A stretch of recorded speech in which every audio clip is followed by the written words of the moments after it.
Selamat pagi menjelang siang Bapak Ibu. Amin. Ya. Sebelum saya memulai kegiatan, izinkan saya membacakan sebuah pantun. Oke, Pak. Ya. Makan siang, makan malam. Cakep. Lauknya tetap ikan asin. Cakep. Izinkan saya ucapkan salam Cakep. untuk para hadirin sekalian. Yeay. Lagi SDN 47 lawan SDN 027. Cakep. Dapat piala, boleh dipajang. Cakep. Tolong hadir siapkan tikar. Karena presentasi saya agak panjang. Bukan tiket, Pak. Masih lahap. Salah, kalau sertifikasi keluar. Tapi kelapa sama bendahara gitu. Masih padang ya? Baiklah Bapak Ibu, hari ini saya akan mengulang lagi presentasi saya tentang segitiga restitusi. Karena kemarin waktunya agak mepet, jadi alhamdulillah hari ini kita agak longgar waktu, jadi saya sedikit atau agak longgar waktu menyampaikan tentang segitiga restitusi. Sebelumnya saya berikan tips kepada rekan-rekan kita yang berjuang untuk bisa masuk pada tahap 1 calon guru penggerak. Karena sebenarnya calon guru penggerak ini untuk tahun-tahun yang akan datang itu bukan lagi dibiayai sama pemerintah, tapi dibiayai oleh pemerintah daerah, dalam hal ini adalah pemerintah Kota Tarakan. Jadi kalau sudah dikembalikan ke pemerintah Kota Tarakan, maka otomatis dinas pendidikan yang berwenang. Kalau dinas pendidikan yang berwenang, tentunya mereka menunjuk sekolah-sekolah yang favorit yang di kota. Jadi kita yang di pelosok, yang di pinggir itu, yang mempunyai keinginan untuk ke situ agak-agak gimana ya, terbuka bisa mengikuti karena mereka dipilih. Jadi mohon untuk bisa masuk pada CGP 11 ini. Karena sebenarnya CGP dan Tarakan itu berganti-ganti. Dari CGP 4 kemarin Tarakan loncat lagi ke CGP saya angkatan 9. Jadi sebenarnya saya angkatan 5, tapi karena kelulukan kita selor CGP 6, 7, 8 loncat lagi ke Tarakan CGP 9. Sebenarnya saya angkatan 5, tapi karena putar ke daerah, makanya saya masuk pada CGP angkatan 5. Nah, tips yang pertama saya sampaikan adalah santai, tidak usah terlalu serius ya, atau merasa terbebani dengan hal-hal yang begituan. Karena masuk pada CGP ini memang kita dibutuhkan untuk bisa merangkai kata. Karena pada pendaftaran itu kan ada karakter ya kan, berapa karakter, 5.000 karakter sampai 1.000 karakter sampai 3.000 karakter, kita harus menulis di situ berbagai kata. Jadi sebenarnya juga tips yang pertama saya mau sampaikan, tidak mengapa sedikit kita mengadopsi atau mengambil dari internet, kan banyak di situ bisa kita adopsi di sana. Cuma fasilitatornya ini orang-orang yang cerdas. Kenapa orang cerdas? Mereka sarjananya itu S2, S3. Jadi kalau kita lebih banyak mengadopsi dari internet, jawaban kita ketahuan kita. Ada namanya sekarang itu aplikasi plagiat. Ya, itu plagiat ketahuan. Berapa kali sudah mengadopsi ini? Bisa berapa kali ini mengambil literasi dari internet. Jadi lagi bertanya kepada kita, karena saya juga kemarin terasa gerak sekali. Artinya kegiatan kita di sekolah diunggah di situ. Karena mereka tahu bahwa ini cuma mengarang-arang saja. Karena dari atas itu pertanyaannya sampai ke bawah itu berurut. Jadi mereka itu yang fasilitator tahu bahwa ini mengarang-arang, ini cuma menulis biasa saja. Artinya terurut kegiatan kita itu di bawah sampai ke bawah.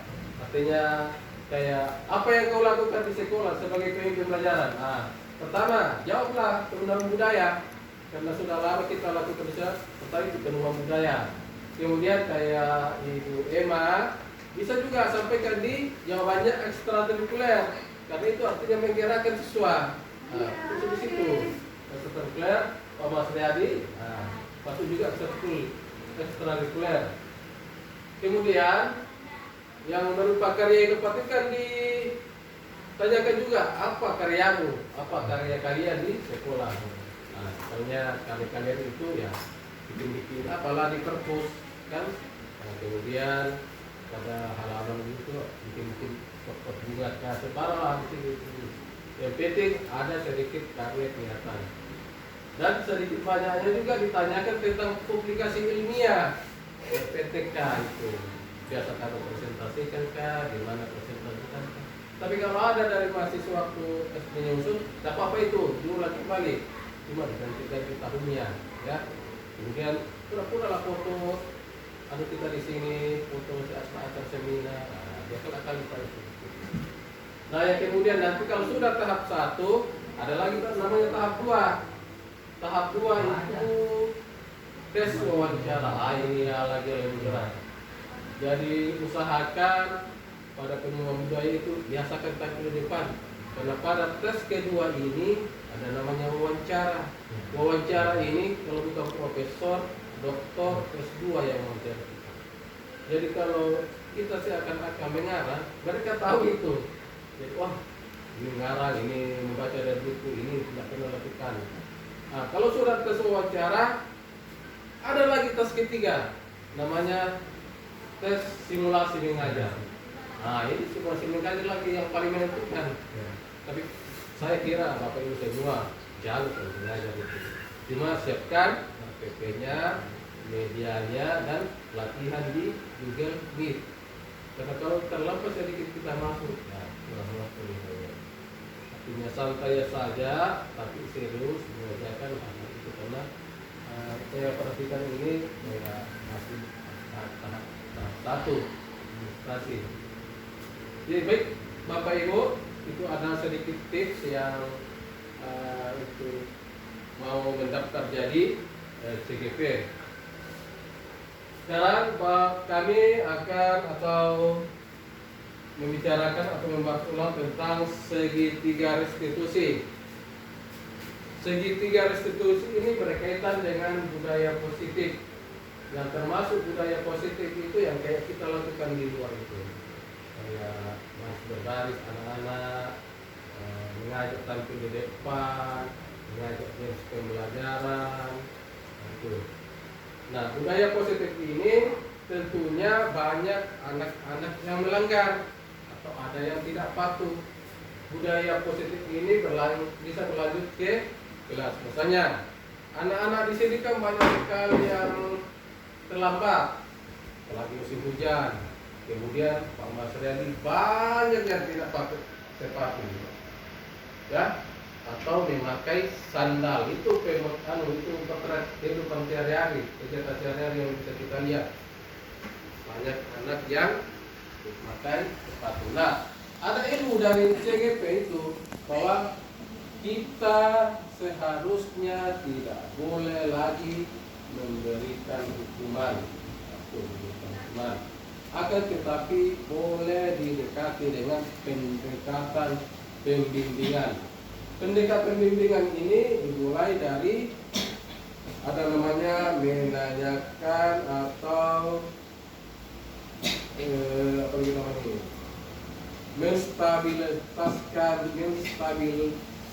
menstabilkan identitas. Caranya bagaimana? Contohnya si Dapa itu di kelas itu sering melanggar, selalu tidak pakai sepatu. Nah, Dapa inilah, saya panggil ke depan, saya tanya baik-baik, Kenapa? Kenapa pakai sepatu? Seperti saya rasa Pak, kita tidak seharusnya langsung kamu ini ada aja bohong kali. Nah, tidak seharusnya begitu. Tapi kita banyak dengan pendekatan yang lebih persuasif atau pembimbingan. Misalnya kita tanya begini, dapat kalau kamu selalu pakai sandal, apa kira-kira tak malu ya? Tapi dulu ya malu lah Pak.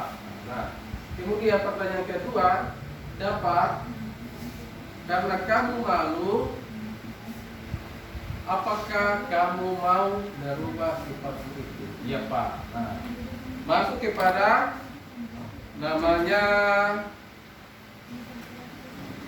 validasi tindakan yang salah. Nih, validasi tindakan yang salah. Maksudnya validasi tindakan yang salah itu kita menanyakan ulang. Nak dapat, alangkah baiknya kalau kamu tidak memakai sandal. Solusinya apa? Boleh memakai sandal dari rumah, tapi pas di sekolah ganti. Nah, itu jangan si dapat ini memakai sandal sampai jam pelajaran pulang. Nah, itu kan melanggar keyakinan kelas atau tata tertib yang kita buat. Itu. Kemudian kalau sudah validasi tindakan yang salah, kita beralih ke menanyakan keyakinan. Menanyakan keyakinan ini apa? Menanyakan keyakinan ini kita bertanya, apa cita-citamu dapat? Karena saya sama dapat sering saya bertanya, saya Pak, cita-cita saya mau jadi polisi. Karena memang si dapat itu badannya besar, tinggi. Nak dapat, kalau memang cita-citamu jadi polisi, kamu harus disiplin. Seorang polisi itu harus disiplin, antara lain hadir tepat waktu, hadir tidak boleh memakai sandal, harus tepat waktu masuk barisan. Ya, itu. Jadi segitiga restitusi ini memberikan pendekatan yang menarik atau pembimbingan kepada anak peserta didik. Baik teman-teman, sebelum saya lanjut, saya akan adakan game. Kalau Ibu Abdi, kalau saya tunjuk door, langsung bilang door. Door. Kalau saya bilang door, kalian bilang tidak kena. 1, 2, 3. Door. Sekarang bom. Kalau saya bilang bom, Ibu Intan bilang selamat menempuh hidup baru. Belum ada Bom. yang selamat menempuh hidup baru. Hidup barunya di kuburan. Nah, kemudian kita masuk kepada contoh kasus yang lain. Misalnya begini. Pada pedoman budaya itu anak-anak sering terlambat. Nah, Pak Mas tadi saya biasa lihat dan teman-teman yang lain memisahkan hukuman di samping. Nah, itu adalah hal yang positif, ya. Nah, hal yang positif ini kita lebih mau kembangkan lagi, karena artinya memang kalau terlambat masuk barisan harus dipisahkan memang supaya ada rasa salah di situ. Nah, pada saat sudah pembubaran barisan, kita dekati, kita tanyakan kenapa terlambat, ya, apa cita-citamu, ya. Kemudian apalagi kita memberikan apa?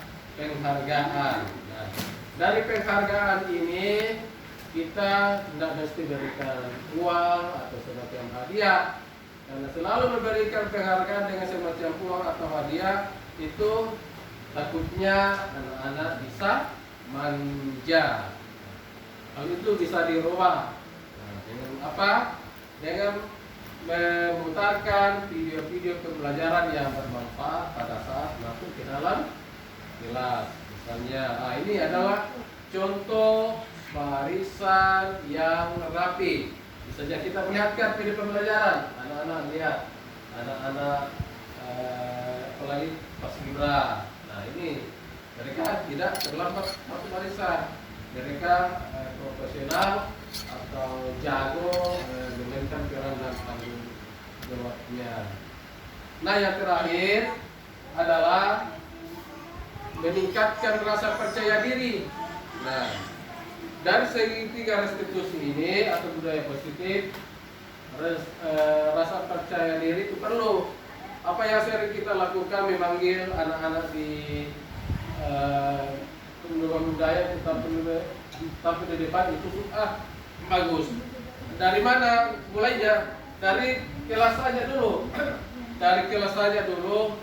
Artinya kan ada tugas dikasih. Ayo anak-anak, siapa maju bisa bacakan jawabannya di depan. Nah, itu adalah hal yang pertama atau sejak dini kita melatih untuk bisa tampil di depan supaya tidak memang panggung. Ya.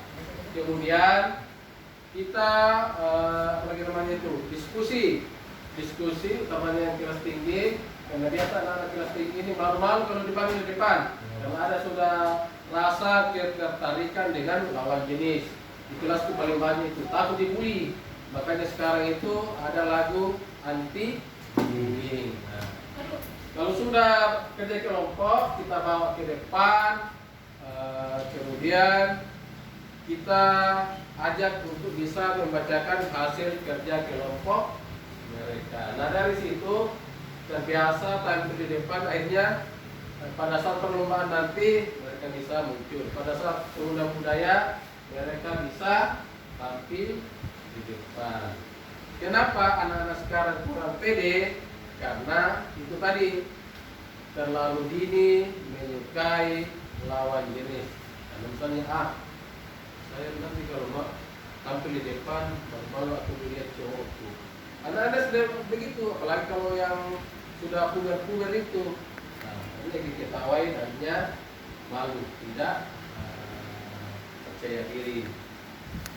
Cukup sekian apa yang kami sampaikan pada calon guru penggerak. Kalau ada yang mau ditanyakan kepada kita. Siapa tahu saya bisa membantu. Utamanya pada tahap-tahap apa lagi namanya? Tahap 1, tahap 2, tahap 3.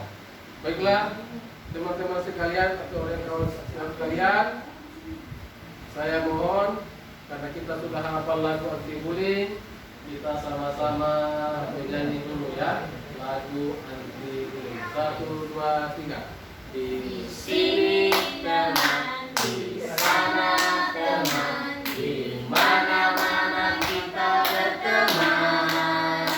Tak ada musuh, tak ada lawan, semuanya saling menyayangi. Tidak ejek-ejekan, tidak pukul-pukulan, saling sayang, saling tolong dan sayang dengan Tuhan. Tidak ejek-ejekan, tidak pukul-pukulan, saling tolong dan sayang dengan Tuhan. Ya. Terima kasih atas perhatiannya. Kami akhiri, mohon maaf segala kekurangan. Assalamualaikum warahmatullahi wabarakatuh.